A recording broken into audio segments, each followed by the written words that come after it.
当地时间1月11号下午，日本首相岸田文雄与英国首相苏纳克在伦敦举行了会谈，再次渲染所谓中国威胁，并在会后签署了互惠准入协定。该协议将允许两国在对方领土上部署部队，被认为是两国1个多世纪以来签署的最重磅军事协议，将对印太安全局势带来重大影响。此外，在美国举行的美日2+2会谈也在借炒作中国议题，声称会继续深化同盟关系。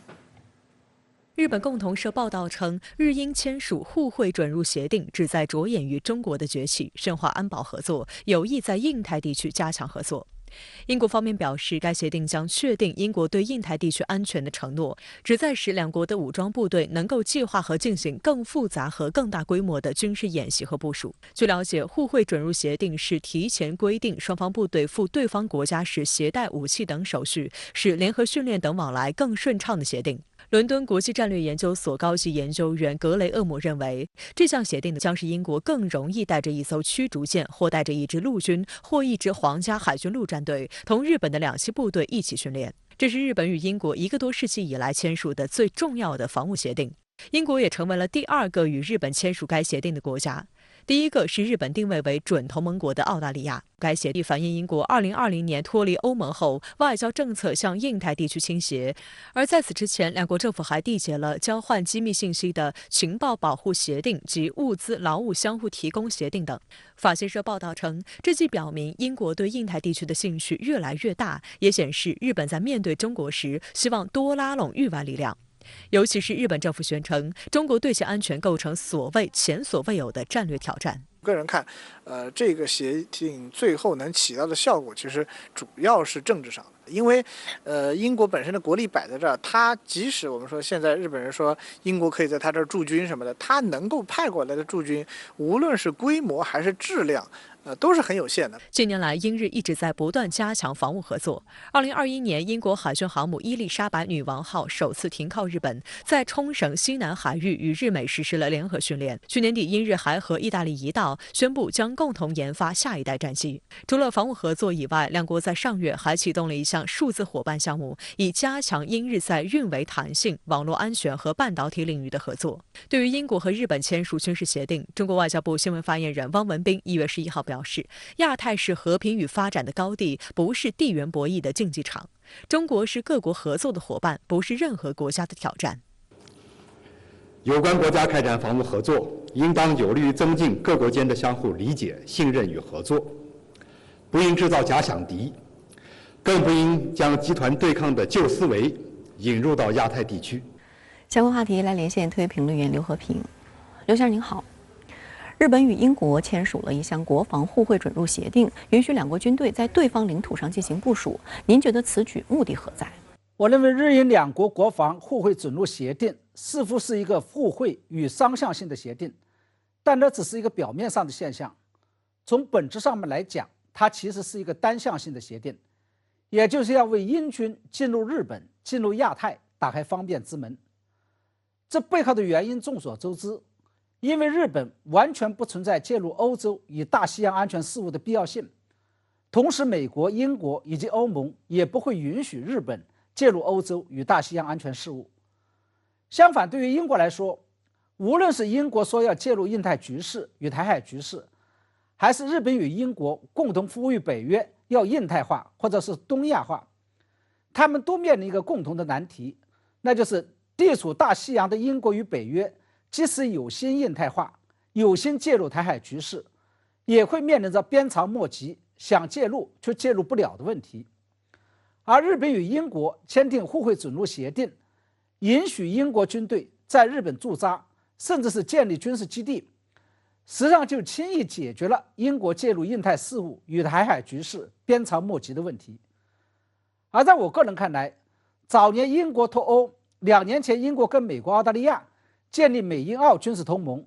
以及这一次英国跟日本签订国防互惠准入协定，这3件事情实际上是相辅相成的，是英国在经济、外交与安全战略上的世纪性大举措。它意味着英国已经正式脱欧入亚，或者说是脱欧入印，也就是融入了美国的亚太战略或者是印太战略。因此，它对于美国结盟战略未来的西方秩序乃至世界秩序的冲击和影响将会是巨大、长远而深刻的。那日本与英国签署国防互惠准入协定，究竟又会对本地区的地缘政治与安全格局产生什么样的影响？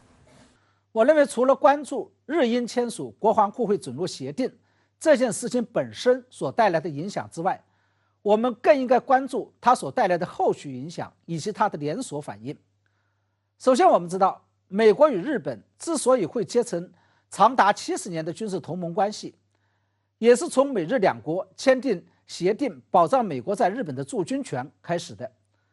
而日英两国在近年来已经缔结了交换机密信息的情报保护协定，以及物资劳务相互提供协定之后，再度签署国防互惠准入协定。按照这样一种速度发展下去，最终日英两国会不会也走向军事结盟的地步？毕竟早在安倍执政时期就已经跟当时的英国首相特蕾莎梅明确了要把英国作为准同盟国的这样一个立场。那么其次，由于日本跟美国是军事同盟关系，英国跟美国也是军事同盟关系。假如英国跟日本再结成军事同盟关系，那未来会不会在区内形成一个美日英军事同盟，并跟2年前已经签订的美英澳军事同盟在区内形成2个平行的军事同盟？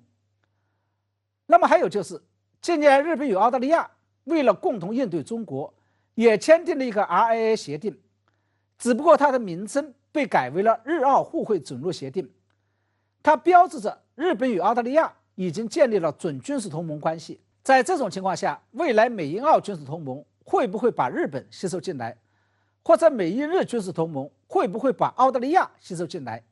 并最终让美英澳与美英日2个三角形的军事同盟合并成一个大的平行四边形美英日澳军事同盟。假如这种情况真的出现了的话，那未来的美日英澳军事同盟会不会是未来的印太版的小北约的雏形？这些都是值得我们密切关注的事态。那在日本与英国签署国防互惠准入协定之后，未来会不会有更多的欧洲国家也跟日本签订类似的协定，并在日本驻军呢？这恰恰就是我最为担心的。我们知道，在这次访问英国跟英国签订国防互惠准入协定之前，岸田文雄已经先行访问了意大利。此访不仅把2国关系定位为了战略伙伴，而且就畅设2国安保政策磋商机制达成了共识。而在更早的时候，日本与法国也通过举行外长加皇长2+2会议的方式，探讨了签署日法互惠准入协定的问题。同时，不久前德国总理舒尔茨访问日本的时候，估计也探讨过这个问题。那么这也就意味着，假如日本跟北约的核心成员国美国、英国、法国、德国、意大利都签订了类似的互惠准入协定，那未来北约将战略重心从欧洲转移到印太地区所面临的边长末级问题也就都迎刃而解了。或者说，北约也就可以以集体的名义在日本驻军，并介入印太地区事务了。所以我认为，英国在日本驻军这件事情本身的军事意义其实不大。日本的真正目的是想借用英国残存的软实力，也就是号召力和影响力，来捏合其他的欧洲国家和印太国家。那么这也就提醒我们，千万不要小看到日本右翼政客，他们正在下一盘所谓的针对中国大陆、针对台湾的大棋。好的，也谢谢刘先生跟我们共同在线分享您的观点，谢谢。